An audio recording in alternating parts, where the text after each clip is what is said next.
The familiar scent of my aunt's signature pot roast filled the dining room of the Morrison family estate.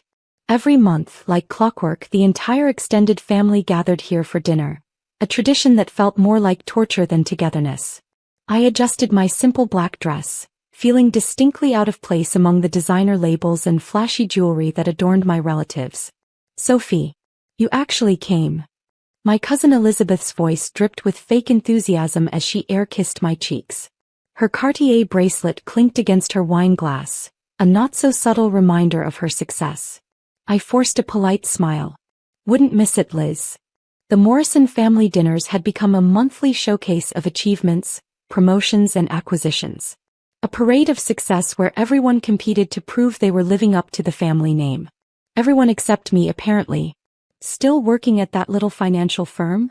Uncle James called out from across the room, not bothering to look up from his phone.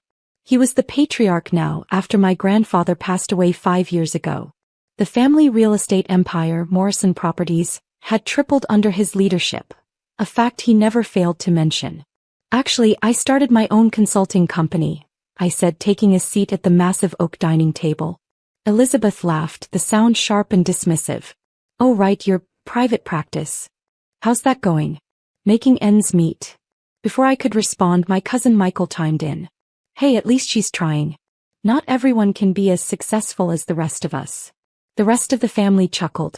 I took a long sip of water, letting the condensation from the glass cool my burning cheeks. They only knew. 8 years ago, I'd walked away from a prestigious position at Morrison Properties. Uncle James had offered me a safe career path, start in middle management, follow orders, and maybe in 20 years, I'd have a shot at a director position. The same path my cousins had happily accepted. "You're making a huge mistake," Uncle James had warned when I resigned. "Nobody leaves Morrison Properties. This family built an empire by sticking together." But I'd seen how they built that empire. Aggressive acquisitions, predatory lending practices, forcing small businesses out of their properties.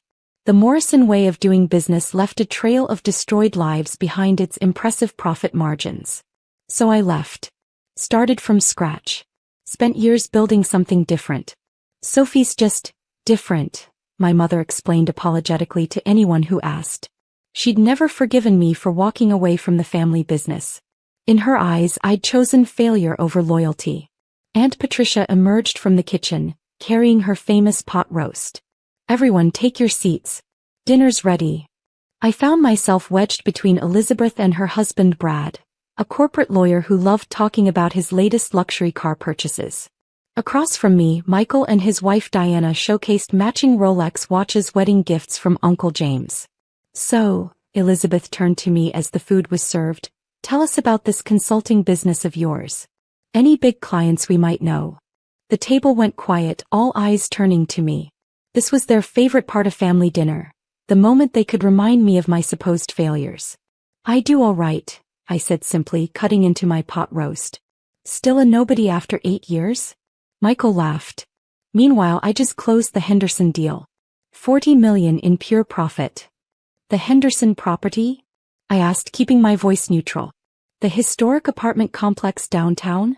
"Not anymore," Michael grinned. "We're demolishing it next month. Luxury condos are the future. Those old tenants were paying way below market value anyway. 300 families live there," I said quietly. Uncle James waved his hand dismissively. "Business is business, Sophie. This is why you'll never succeed. You're too soft. Too concerned about strangers instead of family." "Speaking of family," Elizabeth interjected, "did you hear about our latest acquisition? That new development in the Bay Area? Daddy's planning to double the rent as soon as the papers are signed." My phone buzzed quietly in my lap. A text from Sarah, my assistant. "Urgent. Morrison Properties loan application ready for review. Their primary lender backed out. They need approval by tomorrow or the Bay Area deal falls through." I suppressed a smile, remembering the meetings I'd had last week with their former lender. Amazing how quickly things could change when certain facts came to light. "Still driving that old Honda, Sophie?" Brad asked, smirking. "You know, I just got the new Mercedes AMG. I could talk to my dealer if you need financing help." More laughter around the table. Even my mother joined in, though she had the decency to look slightly embarrassed. Actually, I started, but Elizabeth cut me off. Oh darling, don't be embarrassed. We can't all be successful. Someone has to be the cautionary tale, right? My phone buzzed again. This time it was a call. The table fell silent as my ringtone cut through their laughter. Sorry, I should take this, I said, standing up. It's about a loan approval. Elizabeth rolled her eyes. What, for your Honda payments? I answered the phone, putting it on speaker. Yes, Sarah. Ms. Blackwood, sorry to interrupt your dinner, but we need your decision on the Morrison Properties loan application. It's for the Bay Area acquisition, $50 million total. Their financial statements show some concerning patterns, and given their history of predatory practices. The color drained from Uncle James's face. Elizabeth's fork clattered against her plate. Did you say Blackwood? Michael stammered. As in, Blackwood Financial Group. I smiled, finally letting my carefully maintained mask slip. Yes, cousin. As in the largest private lending firm on the West Coast. The one that just bought out your primary lender. The one that now holds the majority of Morrison Properties debt. The silence that fell over the dining room was deafening. That's impossible, Uncle James whispered. Blackwood is run by S.J. Blackwood. I've been trying to get a meeting with them for months. S.A. Blackwood, I said quietly. Sophie Jane Blackwood. The nobody you've been mocking for 8 years. Elizabeth's perfect makeup couldn't hide her shock. Michael looked like he might faint. My mother's hand trembled as she reached for her wine glass. But this wasn't just about revenge. This was about justice. About finally having the power to change how the Morrison family did business. Sarah, I spoke into the phone, my voice clear and confident. Hold the loan approval for now. I think it's time I had a proper meeting with Morrison Properties management. After all, family should stick together, right? I ended the call and looked around the table at my stunned relatives. 8 years of dismissal, mockery, and condescension had led to this moment. But I wasn't done yet. Not even close. The real shock would come tomorrow, when they learned exactly what kind of changes their precious empire was about to undergo. Sometimes success isn't about making the most money or closing the biggest deals. Sometimes it's about building something meaningful, something that can force change even in the most resistant places. And sometimes, justice comes served with a side of pot roast. The Morrison Properties headquarters looked different from the outside. 8 years ago I'd walked out of these glass doors, vowing never to return. Now I stood in the marble lobby as owner of the company that held their fate in its hands. Miss Blackwood, the receptionist greeted me with a nervous smile. News travels fast in the business world, and yesterday's family dinner revelation had already made the rounds. Mr. Morrison and the board are waiting for you. I straightened my blazer and headed for the elevator, Sarah walking beside me with an iPad full of documents that would change everything. Their financial records are worse than we thought, Sarah murmured as we ascended. They've been hiding losses, manipulating tenant contracts, and there's evidence of systematic harassment of low-income residents. Just like old times, I replied, remembering why I'd left in the first place. The boardroom doors opened to reveal a very different scene from our monthly family dinners. Uncle James sat at the head of the table, his usual confidence replaced by barely concealed panic. Elizabeth and Michael flanked him, both looking like they hadn't slept. Various board members filled the remaining seats, their expressions ranging from curious to hostile. Sophie, Uncle James stood, forcing a smile. Or should I say Ms. Blackwood? Quite a surprise you gave us last night. Let's skip the pleasantries, I said, taking a seat. We're here to discuss the future of Morrison Properties. Now see here, Michael started, but I cut him off. No, you see here, cousin. Your company is in trouble. Deep trouble. Your primary lender didn't just randomly decide to sell your debt to Blackwood Financial. They sold because we showed them evidence of your predatory practices, your hidden losses, and your systematic violation of housing laws. Elizabeth's perfectly manicured hands clenched into fists. You've been spying on us? I've been watching, I corrected. Watching as you forced families out of their homes. Watching as you violated housing codes and safety regulations. Watching as you built this empire on the backs of people who couldn't fight back. That's business, Uncle James snapped.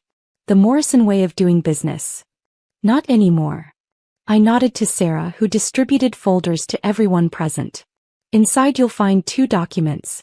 The first is a complete audit of Morrison Properties' illegal practices. If this reaches the housing authority, you'll face criminal charges. The room erupted in nervous whispers as the board members flipped through the damning evidence. The second document, I continued, is a restructuring proposal. Blackwood Financial is prepared to refinance your entire debt portfolio, but with conditions. Uncle James's face reddened. Conditions? We don't need your charity, Sophie. We can find other lenders. Can you? I smiled. Your company's real financial state is about to become very public. Those luxury developments you're so proud of? Built with substandard materials to cut costs. Those voluntary relocations? Actually forced evictions of protected tenants. No lender will touch you once this comes out. You wouldn't, Elizabeth whispered. We're family. Family. I laughed. Was it family when you mocked my career choices? When you dismissed my concerns about ethical business practices? When you celebrated throwing people out of their homes? I stood up, walking to the front of the room. But this isn't about revenge. It's about change. Real change. What do you want? Uncle James asked, his voice heavy with defeat. Morrison Properties will establish a tenant protection program. All current residents will be offered fair long-term leases. The Henderson Complex? It stays as affordable housing, fully renovated to meet safety codes. That's ridiculous. Michael exploded. We'll lose millions. You'll lose everything if you don't agree, I replied calmly. But if you do, Blackwood Financial will provide favorable refinancing terms. We'll even partner on new developments, ethical ones that benefit communities instead of destroying them. A board member spoke up. Mr. Morrison, we should consider this. The company's reputation. This is blackmail, Elizabeth hissed. No, cousin. This is consequence. I turned to the board members. You have 24 hours to decide. Choose carefully. As I turned to leave, Uncle James called out. Why are you doing this, Sophie? Really? I paused at the door. 8 years ago I left because I couldn't change this company from the inside. Now I can force that change from the outside. The question is, will you change with it or go down fighting? The next 24 hours transformed Morrison Properties. The board voted overwhelmingly to accept my terms, overriding Uncle James's objections. Elizabeth resigned, unable to accept the new direction. Michael, surprisingly, asked to head the new tenant protection program. I have kids now, he admitted during a private meeting. I don't want them growing up thinking success means hurting people. The Henderson Complex residents received new fair-rate leases. The Bay Area development was redesigned to include affordable housing units. Morrison Properties stock actually rose when we announced the ethical restructuring. Turns out, doing good can be good business. My mother called a week later. I never understood why you left, she said quietly. I thought you were running away from success. But you were running toward something better, weren't you? I was running toward the right kind of success, I replied. The next family dinner was different. No more competitive boasting or subtle jabs. Uncle James was quieter, more thoughtful. The cousins who remained at the company spoke about community impact instead of profit margins. As I sat there eating Aunt Patricia's pot roast, I realized that sometimes the biggest victories aren't about proving people wrong, they're about showing them a better way to be right. Sarah texted me during dessert. Henderson Complex renovations started today. The tenants sent thank you cards. I smiled, looking around at my family. They weren't perfect, but they were changing. Sometimes that's the best revenge. Not destroying what hurt you but transforming it into something better. Still thinking about your little Honda? Brad asked, trying to recapture some of his old arrogance. Actually, I replied, I'm thinking about the new community center we're building in the Henderson Complex. Would anyone like to help plan the opening ceremony? To my surprise, hands went up around the table. Change, when it finally comes, can be contagious. 1 year later, I stood on a podium outside the renovated Henderson Complex. Beside me, Uncle James prepared to cut the ribbon on the new community center. The residents who'd once feared Morrison Properties now filled the crowd, cheering. I was wrong about you, Sophie, Uncle James said quietly. About everything. It's not about being wrong or right, I replied. It's about doing better when you know better. The ribbon fell away and with it the last remnants of the old Morrison way of doing business. Sometimes success isn't measured in dollars or deals. Sometimes it's measured in lives changed, communities saved, and families transformed. As I watched children rush into the new playground, I thought about that family dinner a year ago. They'd mocked my failed career, never knowing I was building something more valuable than money, a way to force change in a system that desperately needed it. My phone buzzed. Another development company needed refinancing. Another opportunity to spread positive change. Ready to do some good? I asked Sarah. She smiled. Always, Ms. Blackwood. Always. The